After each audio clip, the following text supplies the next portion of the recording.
जिसकी मां की बुद्धि इतनी कुटिल हो तो उसके पुत्र की बुद्धि कुटिल क्यों नहीं हो सकती?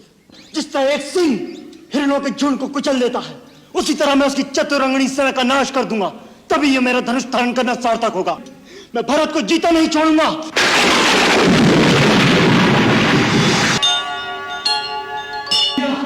भैया, भैया, भैया! क्या हुआ लक्ष्मण? आ गया, अपने साथ सेना भी लाया। इन फूलों को छोड़िए भैया, शस्त्र उठाने का समय आ गया है।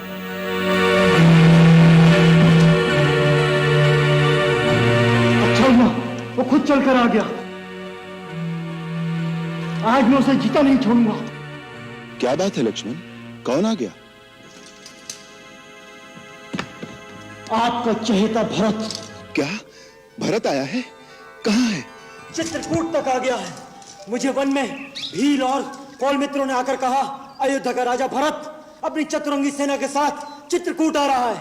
मैंने स्वयं पेड़ पर चढ़कर देखा तो मुझे सच सेना दिखाई दी। अपनी सूर्य पताकाएं लहरा रही थी, साथ में घोड़े और हाथी भी थे। इसका अर्थ है वो अपनी पूरी शक्ति के साथ आक्रमण करने आ रहा है। आक्रमण? किस पर? आप पर। और किस पर? राज्य पाकर उससे राज का मत संभाला नहीं किया। किसी ने बुद्धि दी होगी कि मूर्ख, इस राज पर तो असली अधिकार श्री राम का है और श्री राम प्रजा को प्यारे भी हैं। एक न एक दिन ये प्रजा तुझसे राज छीनकर श्री राम को दे देगी। बस उसने सोचा होगा इस समय दोनों भाई वन में निस्सहाय अवस्था में अकेले हैं, दोनों को समाप्त कर अपना राज निष्कंटक कर लूं। उसे नहीं पता था कि अभी तक लक्ष्मण जीवित है। क्या अनर्गल बातें कर रहे हो लक्ष्मण? भरत की बुद्धि ऐसी कुटिल कभी नहीं हो सकती। क्यों? क्यों कुटिल नहीं हो सकती? जिसकी मां की बुद्धि इतनी कुटिल हो तो उसके पुत्र की बुद्धि कुटिल क्यों नहीं हो सकती? यदि उसके हृदय में कपट नहीं होता तो अपने साथ हाथी, घोड़े और सेना लेकर नहीं चलता। भैया, भरत आपकी दृष्टि में एक साधु पुरुष हो सकता है, लेकिन राजमत पाने के बाद राज का मत किसी से सहा नहीं जाता। अरे मानव तो क्या, इंद्र जैसे देवता भी राजमत के नशे में चूर होकर उचित और अनुचित भूल जाते हैं। आज राज शक्ति के नशे ने भरत को अंधा कर दिया है। वो आपको निस्सहाय और बेसहारा समझकर आपकी हत्या करने आ रहा है। नहीं लक्ष्मण, नहीं। आपको मेरी सौगंध है भैया, आज मुझे मत रोकिएगा।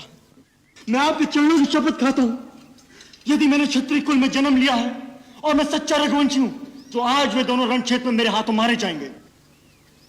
जिस तरह एक सिंह हिरणों के झुंड को कुचल देता है, उसी तरह मैं उसकी चतुरंगनी सेना का नाश कर दूंगा। तभी यह मेरा धनुष धारण करना सार्थक होगा। भैया, यदि आज भगवान शंकर भी उसकी सहायता के लिए आ जाएं, तो मुझे राम की दुहाई है, मैं भरत को जीता नहीं छोड़ूंगा।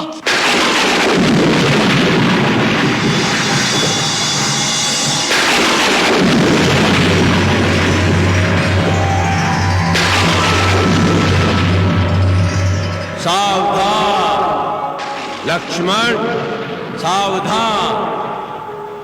तात प्रताप प्रभाव तुम्हारा, को कह सके को जान निहारा। तुमने भरत को मारने की जो प्रतिज्ञा की है उसे तुम निश्चय ही पूरा कर सकते हो, किंतु वेदों और विद्वानों का कहना है कि मनुष्य को कोई भी ऐसा कठोर कर्म करने से पहले उसके उचित या अनुचित होने पर विचार अवश्य कर लेना चाहिए। कोई बड़ा और महत्वपूर्ण कार्य बिना सोचे समझे अकस्मात नहीं कर देना चाहिए, जिससे पीछे पछताना पड़े। इसलिए उचित अथवा अनुचित की बात सोचकर और इसका परिणाम क्या हो सकता है, इसका विचार करके ही युद्ध के लिए धनुष उठाओ, क्योंकि युद्ध में सर्वदा हानि अधिक होती है, लाभ कम होता है।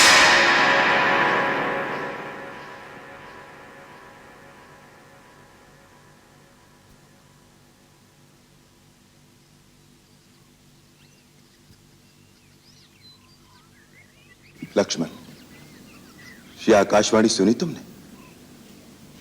जो उचित और अनुचित का भली भांति विचार किए बिना किसी काम को जल्दी में करते हैं, वो पीछे पछताते हैं।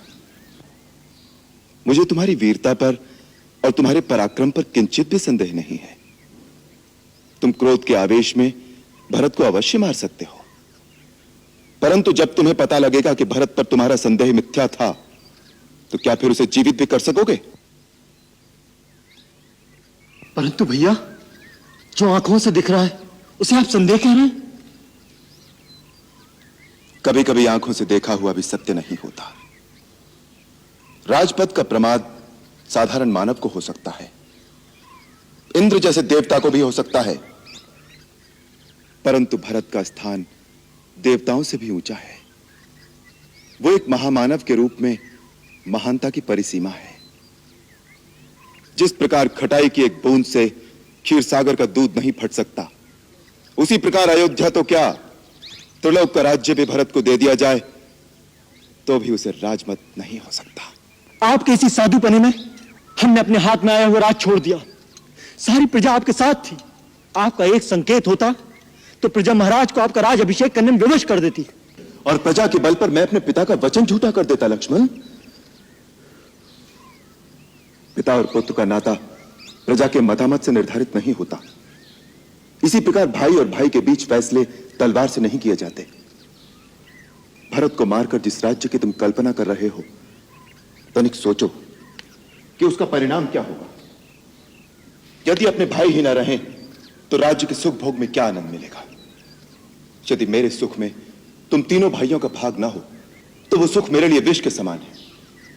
और यदि तुम्हें राज्य की लालसा है तो मैं तुम्हारी शपथ खाकर कहता हूं लक्ष्मण, मेरे एक संकेत मात्र से भरत वो राज्य तुम्हें दे देगा। नहीं भैया नहीं, मुझे राज की अभिलाषा नहीं। परंतु यदि भरत के मन में पाप हुआ तो, यदि उसने प्रहार किया तो उसी को प्रहार करने दो। वो हमारा राजा है। हम अपने राजा के सामने शस्त्र नहीं उठाते।